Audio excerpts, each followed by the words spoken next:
எல்லாருக்கும் வணக்கம். நான் உங்கள் திவாகர். இன்றைக்கி நம்ம சோலார் எபிசோடோட 7வது பாகத்தில் இருக்கோம். ஏற்கனவே 6 பாகங்களாக நான் சோலாரை பற்றின ஒவ்வொரு இன்ஃபர்மேஷனும் உங்களுக்கு நான் சொல்லிகிட்டு இருக்கேன். நிறைய கமெண்ட்ஸ் எனக்கு வருது. இதில் முக்கியமாக கேட்குற கேள்வி என்னென்னா, ஏசி யூஸ் பண்ணுறேன். ஸோ நான் ஏசி யூஸ் பண்ணும்போது 24 hours நான் நைட்டு கூட நான் ஏசி யூஸ் பண்ணுவேன். அப்பயும் எனக்கு சோலார் சப்போர்ட் பண்ணுமா? ஏன்னா என் ஃப்ரெண்டு சொல்கிறாங்க, இதுமாரி சோலார் பகல் நேரத்தில் மட்டும்தான் சப்போர்ட் பண்ணும், நைட்டில் உங்களுக்கு சப்போர்ட் பண்ணாது. அப்போ நான் வெயில் காலத்தில் நான் நைட் ஏசி போட்டேன்னா எனக்கு பில் ஆக தானே செய்யும் ப்ரோ. ஸோ அப்போ எனக்கு ரிட்டர்ன் ஆன இன்வெஸ்ட்மெண்ட்டே கிடையாது, நான் அப்புறம் எதுக்கு சோலார் போகணும் அப்படின்ற ஒரு கேள்வி இருக்குல்ல. ஸோ அதுக்கான வீடியோ தான் இது. நீங்கள் 24 hours நீங்கள் சோலாரை பயன்படுத்த முடியும். அது எப்படி அப்படின்றத நம்மளோட சப்ஸ்கிரைபர் அவர் வீட்டில் ஒரு பெரிய லெவல் சோலார் செட்டப் பண்ணியிருக்காரு. அந்த சோலார் செட்டப்பை உங்களோட நான் பகிர்ந்துக்க போகிறேன். நம்மளோட நண்பர் அண்ட் சப்ஸ்கிரைபர் விக்னேஷ்ன்றவர், அவர் ஆல்ரெடி ஆஃப் கிரிடும் போட்டிருக்காரு, ஆன் கிரிடும் போட்டிருக்காரு. ஆஃப் கிரிடை பற்றின இன்ஃபர்மேஷன் நான் ஆல்ரெடி ஒரு 3வது வீடியோவில் அவரோட ஆஃப் கிரிட் சோலார் சிஸ்டத்தை பற்றி நான் போட்டிருப்பேன். இப்போ on grid 5 kilowatt on grid system அவர் வீட்டில் இம்ப்ளிமெண்ட் பண்ணியிருக்காரு. அவருக்கு பில்லுன்னு அப்படின்னு பார்த்தீங்கன்னா இது வரைக்கும் அவர் பில்லே கட்டலை, இபி பில்லே அவர் கட்டினது கிடையாது. இபிலேருந்து நீங்கள் எதுவுமே யூஸ் பண்ணாட்டினாலும் ஒரு மினிமம் கட்டுற மாதிரி இப்போ கவர்மெண்ட் ரூல்ஸ் கொண்டு வந்திருக்காங்க. பட் மோஸ்ட் ஆஃப் த அவர் பில்லு 0 தான் கட்டியிருக்காரு. அவர் இது வரைக்கும் இபி பில்லே கட்டினது இல்லை. அப்படி தான் ஒரு 1 year-ஆக அவர் இபி பில்லே கட்டாமல் ஏசி, ஃப்ரிட்ஜு, வாஷிங் மிஷினு, நீங்கள் கேட்குறீங்களா வாட்டர் பம்ப்பு எல்லாமே அவர் யூஸ் பண்ணிகிட்டு இருக்காரு. சரி, யூஸ் பண்ணுறாருன்னு சொல்கிறீங்களா, அந்த வீடியோ கொஞ்சம் காட்டுங்க பாஸ் அப்படின்னு சொல்கிறீங்க. அந்த வீடியோவை நான் இப்போ காட்டுறேன். அதுக்கு முன்னாடி நம்ம வீடியோவை இப்போ தான் நீங்கள் ஃபஸ்ட் டைம் பார்க்குறதா இருந்தால் சப்ஸ்கிரைப் பண்ணிக்கோங்க. சோலாரை பற்றின நிறைய விழிப்புணர்வு வீடியோஸ் போட்டுட்ருக்கோம். ஒரு பட்ஜெட்டில் எப்படியெல்லாம் சோலார் செட்டப் பண்ணும், உங்களுக்கு சோலார் எப்படியெல்லாம் செட்டப் பண்ணுறதுக்கான ஐடியாஸு எல்லாமே நம்ம வீடியோஸாக சொல்லிகிட்டு இருக்கோம். அது இல்லாமல் நம்மளோட மெயின் வீடியோஸ் எலக்ட்ரிக் வெஹிக்கிளை பற்றினும் சொல்லிகிட்டு இருக்கோம். ஸோ நீங்கள் சப்ஸ்கிரைப் பண்ணிங்கன்னா இது எல்லாத்தையும் உங்களுக்கு பார்க்கலாம். சப்ஸ்கிரைப் பண்ணுறது மட்டும் இல்லாமல் அந்த பெல் ஐக்கானும் கிளிக் பண்ணுறீங்கன்னா நான் போடுற ஒவ்வொரு வீடியோக்கும் உங்களுக்கு நோட்டிஃபிகேஷன் வரும். இப்போ வாங்க வீடியோக்குள்ளே போகலாம். வணக்கங்க, நான் டாக்டர் விக்னேஷ் நாமக்கல்லேருந்து பேசுகிறேன். இது எங்கள் வீட்டில் இருக்கக்கூடிய 5 kilowatt ஆன் கிரிட் சோலார் செட்டப்புங்க. இதை பற்றி தான் இன்றைக்கி டீட்டெயில்டாக பார்க்க போகிறோம். அதுக்கப்புறம் அதுக்கான நெட் மீட்டரிங் ஃபெசிலிட்டி அதுவும் போட்டிருக்கிறேன், அதை பற்றியும் பார்க்க போகிறோம். இப்போ நீங்கள் வீடியோவில் பார்த்துட்ருக்கிறது தான் இந்த 5 kilowattக்கான பேனல் செட்டப்புங்க. இது பார்த்திங்கன்னா பாலிகிறிஸ்டலைன் பேனல்ஸ் தான். இந்த ஸ்ட்ரிங்கு அப்புறம் இந்த ஸ்ட்ரிங்கு, இது 2 ஸ்ட்ரிங்காக பிரித்து போட்டிருக்கேன். ஃபஸ்ட்டு ஸ்ட்ரிங்கில் பார்த்திங்கன்னா 8 பேனல்ஸ் இருக்குங்க. 2வது ஸ்ட்ரிங்கில் பார்த்திங்கன்னா 7 பேனல்ஸ் இருக்கும். டோட்டலாக 15 பேனல்ஸு. ஒரு பேனலும் பார்த்திங்கன்னா 335 watts பாலிகிறிஸ்டலைன் பேனல் தான். உங்களுக்கு இப்போ பேனலோட ஸ்பெசிஃபிகேஷன்ஸ் என்ன அப்படிங்கிறத காட்டுறேன் பாருங்கள். ஃப்ரெண்ட்ஸ், பார்த்தீங்கன்னா இதுதான் பேனலோட ஸ்பெசிஃபிகேஷன்ஸு. இது விக்ரம் சோலார் பேனலு. ஒரு மாடியூலும் பார்த்தீங்க அப்படின்னா 340 watts கெப்பாசிட்டி. இதுதான் அந்த பேனலினுடைய ஸ்பெசிஃபிகேஷன்ஸு. இப்போ பேனலினுடைய டாப் சர்ஃபேஸ் காட்டுறேன் பாருங்கள். ஃப்ரெண்ட்ஸ், இதுதான் பேனலினுடைய டாப் சர்ஃபேஸு. இது எல்லாமே பாலிகிறிஸ்டலைன் பேனல்ஸ் தான். இது எல்லாமே சீரீஸில் கனெக்ட் பண்ணி அப்புறம் 2 ஸ்ட்ரிங்கையும் பேரலல் பண்ணி உள்ளே எடுத்துகிட்டு போயிருக்குது. ஓகேங்களா? இது எல்லாமே நான் வீடு கட்டும் போது பிளான் பண்ணலை. இதுவும் பார்த்திங்கன்னா சோலார் வாட்டர் ஹீட்டர். நான் ஆல்மோஸ்ட் எல்லாமே சோலாருக்கு போகணும் அப்படிங்கிற ஒரு இன்டென்ஷனில் எல்லாமே பண்ணியிருக்கிறேன். இப்போ இங்கே ஒரு பிவிசி பைப் தெரியுது இல்லைங்களா, அதிலிருந்து தான் அந்த சோலார் ஸ்ட்ரிங்கினுடைய ஒயர் உள்ளே போகுதுங்க. நேராக பார்த்திங்கன்னா இப்படி செவுத்தில் ட்ராவல் ஆகிட்டு நேராக பார்த்திங்கன்னா அந்த ரூமுக்கு உள்ளார போயிடுது. இப்போ இந்த ரூமுக்குள்ளார தான் இன்வெர்ட்டர் இருக்குது, ஆன்கிரிட் இன்வெர்ட்டர், அதை பார்க்கலாங்க. ஓகே ஃப்ரெண்ட்ஸ், இதுதான் பார்த்தீங்க அப்படின்னாக்கா இந்த ஆன்கிரிட் சோலார் இன்வெர்ட்டரு. இந்த லெஃப்ட் சைடில் இருக்கிறது பார்த்தீங்க அப்படின்னா டிசி.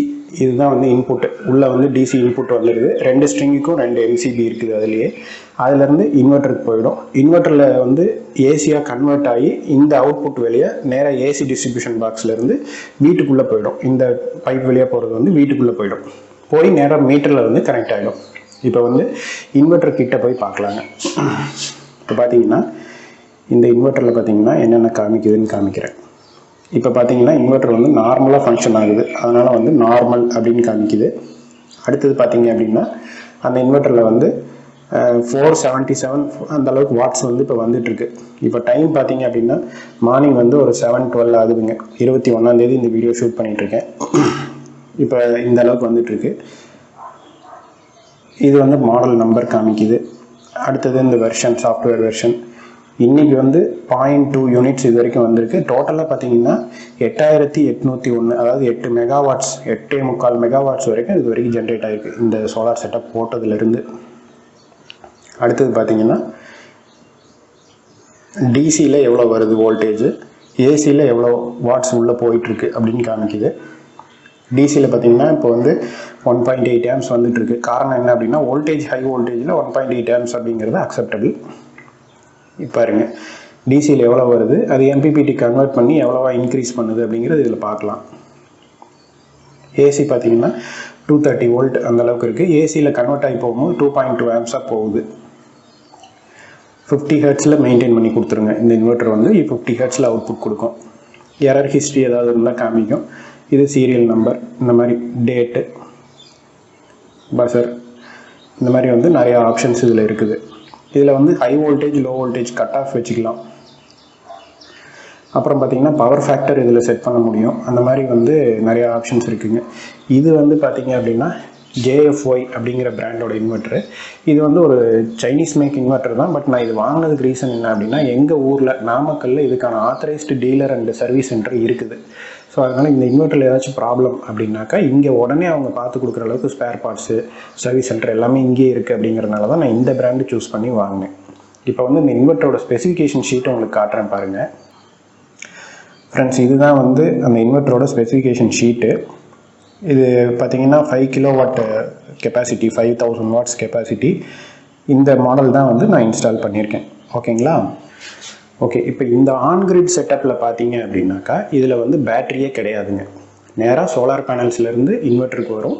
இன்வெர்ட்டர் கன்வெர்ட் பண்ணி நேராக நெட் மீட்டரிங்க்கு போய் கிரிட்டில் கனெக்ட் ஆகிடும். இதில் ஒரு ட்ராபேக் என்ன அப்படின்னா கிரிட்டு இல்லை அப்படின்னா, பவர் கட் ஆகிடுச்சு இல்லை கிரிட்டு சப்ளை இல்லை அப்படின்னா இந்த ஆன்கிரிட் சிஸ்டமும் ஆஃப் ஆகிடும். இந்த இன்வெர்ட்டர் வந்து ஆன்கிரிட் இன்வெர்ட்டர் வந்து அப்படி தான் டிசைன் பண்ணியிருப்பாங்க. ஸோ பவர் சப்ளை இல்லை அப்படின்னா இந்த இன்வெர்ட்டர் வந்து ஆஃப் ஆகிடும். இது ஒர்க் ஆகாதுங்க. ஓகேங்களா? இதுக்கு வந்து பேட்ரி தேவையில்லை. அதனால தான் வந்து நம்ம என்ன சொல்கிறோம் அப்படின்னா ஆன்கிரிட் இன்வெர்ட்டர் வந்து கொஞ்சம் காஸ்ட் கம்மி அப்படிங்கிறது, பேட்டரியினுடைய இன்வெஸ்ட்மெண்ட் இல்லை அப்படிங்கிறனால இதனுடைய காஸ்ட் கம்மி அப்படின்னு சொல்லி சொல்கிறோம். சரிப்பா, அப்போ நான் இதை வந்து நைட் டைம்லேயும் யூஸ் பண்ண முடியுமா அப்படின்னா தாராளமாக யூஸ் பண்ண முடியும்.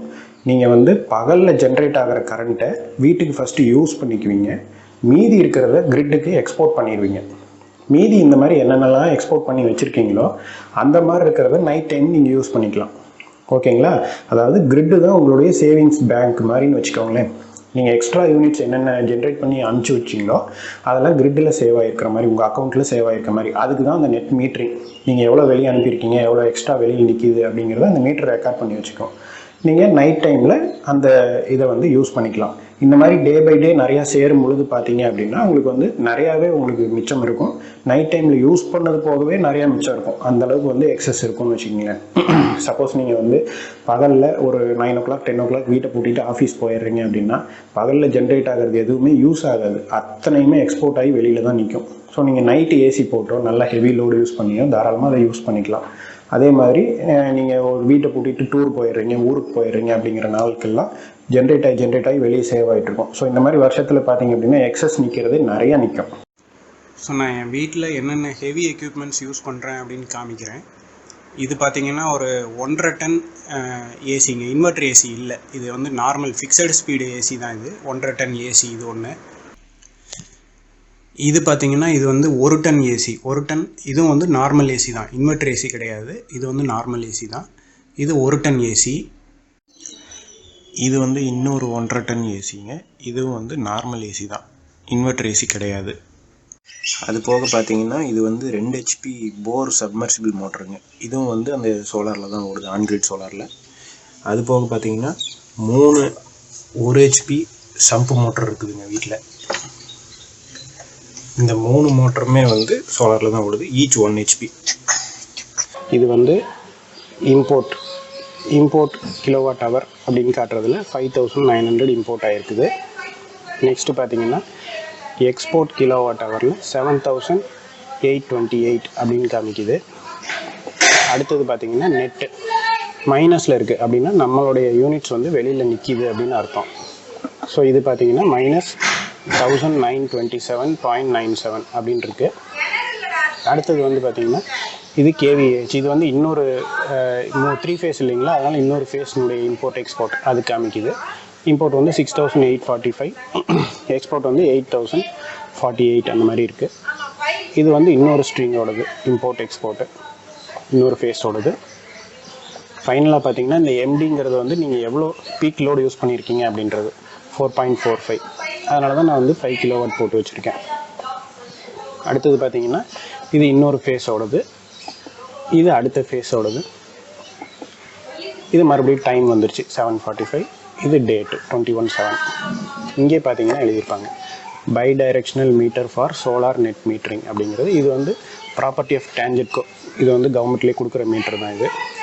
இது வந்து இந்த கம்பெனி தான் வந்து கவர்மெண்ட்டுக்கு சப்ளை பண்ணுறாங்க. இது வந்து ப்ராப்பர்ட்டி ஆஃப் டான்ஜெட்கோ அப்படின்னு சொல்கிறாங்க. இதில் பார்த்தீங்கன்னா 3 பட்டன் இருக்கும். ஒரு பட்டன் ரீசெட் பட்டன், அதை லாக் பண்ணி வச்சுருப்பாங்க. இந்த 2 பட்டனையும் நீங்கள் அமுத்த அடுத்தடுத்த டேட்டா, ப்ரீவியஸ் டேட்டா, அடுத்த டேட்டா அந்த மாதிரி வந்து போய்கிட்டே இருக்கும். இதை தான் வந்து உங்களுக்கு எடுத்துகிட்டு போய் அவங்க பில் போடுவாங்கன்னு வச்சுக்கோங்களேன். இப்போ இது வந்து பார்த்திங்கன்னா அந்த கார்டு டீட்டெயில்ஸு, இதில் வந்து ஒவ்வொரு தடவையும் எவ்வளோ யூனிட் யூஸ் ஆகிருக்கு அப்படின்னு போடுறது. நான் உங்களுக்கு வந்து இப்போ பில்லுனுடைய இதை காமிக்கிறேன். சாரி ஃப்ரெண்ட்ஸ், எனக்கு வந்து கம்ப்யூட்டர்லேருந்து எப்படி ஸ்க்ரீனிங் ரெக்கார்டிங் பண்ணுறது அப்படின்னு தெரியல. பட் அதனால் நான் வந்து அப்படியே கேமரா வச்சு ஷூட் பண்ணுறேன். இங்கே பாருங்கள், டோட்டல் பில் அமௌண்ட்டில் வந்து இந்த 390, 378 வருது இல்லைங்களா. இது எல்லாமே வந்து என்னென்னா கவர்மெண்ட்டில் இப்போ ஆன்கிரிட் யூஸ் பண்ணுறவங்களுக்கு ஒரு சின்ன ஃபிக்ஸடு சார்ஜ் அப்படின்னு சொல்லி போடுறாங்க. அந்த ஃபிக்ஸடு சார்ஜ் தான் இந்த சார்ஜ். அதுக்கு முன்னாடி பார்த்திங்கன்னா பில்லு வந்து 00 வரும், 102 அந்த மாதிரி வந்துட்டு இருந்தது. இந்த 102லாம் ஏன் வந்திருக்கு அப்படின்னா நிறையா பவர் கட் இருந்ததுங்க இந்த சமயத்தில். அதனால் பார்த்திங்க அப்படின்னா ஆன்கிரிட் ஒர்க் ஆகாமல் எக்ஸ்போர்ட் குறைஞ்சி இம்போர்ட் ஜாஸ்தியாச்சு. அதனால் ஒரு 100 ரூபாய் அந்த மாதிரி பில்லு வந்தது. இந்த இது பார்த்திங்கன்னா 5829 அப்படிங்கிறது என்னென்னு பார்த்திங்க அப்படின்னா இந்த சமயத்தில் வந்து என்னுடைய அந்த இன்வெர்ட்டர் இருக்குது இல்லைங்களா, அதில் ஒரு சின்ன ஃபால்ட் வந்தது. அதனால் பார்த்திங்கன்னா அது ஒர்க் ஆகாமல் அதனால் வந்து கிரிட்டு ஃபுல்லாக வந்து யூஸ் பண்ணுற மாதிரி ஆகிடுச்சு. அதனால் பில்லு ஜாஸ்தியாக வந்தது. அதுக்கு முன்னாடியெல்லாம் பாருங்கள், டோட்டல் பில்லு 0, இதுவும் 0. டேட்டு பார்த்துக்கோங்க, last year April, last year June, அதிலெல்லாம் பார்த்திங்கன்னா ஃபுல்லாகவே வந்து பில்லு 0 தான் வந்தது. ஸோ இது வந்து ஆன்கிரிட் போட்டால் உங்களால் பில்லை வந்து கம்ப்ளீட்டாகவே 0 பண்ண முடியும். நீங்கள் கெப்பாசிட்டி பார்த்து போட்டிங்கன்னா. இங்கே இருக்குது பாருங்கள், இது ஏன் ஆகஸ்ட்டு, ஜூன் இதிலெல்லாம் வந்து கிராஃபே இல்லை அப்படின்னு பார்த்தீங்கன்னா அதிலெல்லாம் வந்து எக்ஸ்போர்ட் ஜாஸ்தி. அதனால் வந்து இம்போர்ட்டே பண்ணலைங்கிற மாதிரி கணக்கு காமிச்சிது. ஆகஸ்ட்டில் தான் இன்வெர்ட்டர் ரிப்பேர் ஆயிடுச்சு, அதனால் ஹை இம்போர்ட்டு. அடுத்ததுலாம் பார்த்திங்கன்னா ஒன்றுமே இல்லை. அதே தான் இந்த கிராஃப்லையும். ஓகேங்களா? ஓகே, இதுதான் வந்து என்னோடய வீட்டு சோலார் போட்டப்போ எனக்கு அவங்க கொடுத்த இன்வாய்ஸ் காப்பி. ஓகேங்களா? இதில் வந்து ஸ்ப்ளிட்டப் மாதிரி அவங்க எதுவும் கொடுக்கல. பட் வந்து 5 கிலோவாட் ஆன்கிரிட் சிஸ்டம் அப்படின்னு போட்டு ஓவராலாக பில் போட்டு கொடுத்துட்டாங்க. இதுதான் 2,10,000 ரூபாய் இருக்குது. ஸோ நம்ம நண்பரோட செட்டப் பார்த்தீங்களா, இப்போ வந்து அவர் ஆன்கிரிடு 5 கிலோவாட்டு ஆன்கிரிட் சிஸ்டம். இதில் வந்து பாலி யூஸ் பண்ணியிருக்காரு. பாலி ஏன் யூஸ் பண்ணோம் அப்படின்றத பற்றியும் நான் சொல்லியிருக்கேன். மோனோ வந்து கொஞ்சம் காஸ்ட்லி, பாலி வந்து கொஞ்சம் கம்மி. பட் எஃபிஷியன்சி வைஸ் பார்க்கும்போது மோனோ பேனல் வந்து கொஞ்சம் எஃபிஷியன்சி ஜாஸ்தியாக இருக்கும். உங்கள் பட்ஜெட்டில் சரி நீங்கள் பாலி ஒரு 5 கிலோவாட்ஸ் போகிறேன், எனக்கு வந்து பாலியில் பட்ஜெட்குள்ளே நான் பண்ணோம் அப்படின்னா நம்ம நண்பர் மாரி பண்ணலாம். நீங்கள் இதுலேயுமே வந்து உங்களோட பில்லை 0 ஆக்க முடியும். அதுதான் நம்மளோட நண்பர் வந்து இவ்வளோ நேரம் அவர் பேசிகிட்டு இருந்தார். ஸோ இப்போ வந்து உங்களுக்கு ஐடியா கிடச்சிருக்கும். இப்போ வந்து நீங்கள் ஒரு பெரிய செட்டப் போகிறீங்க. இப்போ இதோட இன்வெஸ்ட்மெண்ட்டு அவர் இன்வெஸ்ட் பண்ணது 2 லட்ச ரூபாய். இப்போ கொஞ்சம் ப்ரைஸ் வந்து உங்களுக்கு வேரி ஆகும். பட் இதையுமே நம்ம வந்து ஒரு 2 லட்ச ரூபாய்க்குள்ளே நீங்கள் உங்களால் செட்டப் பண்ண முடியும், ஆன்கிரிட் செட்டப் பண்ண முடியும்.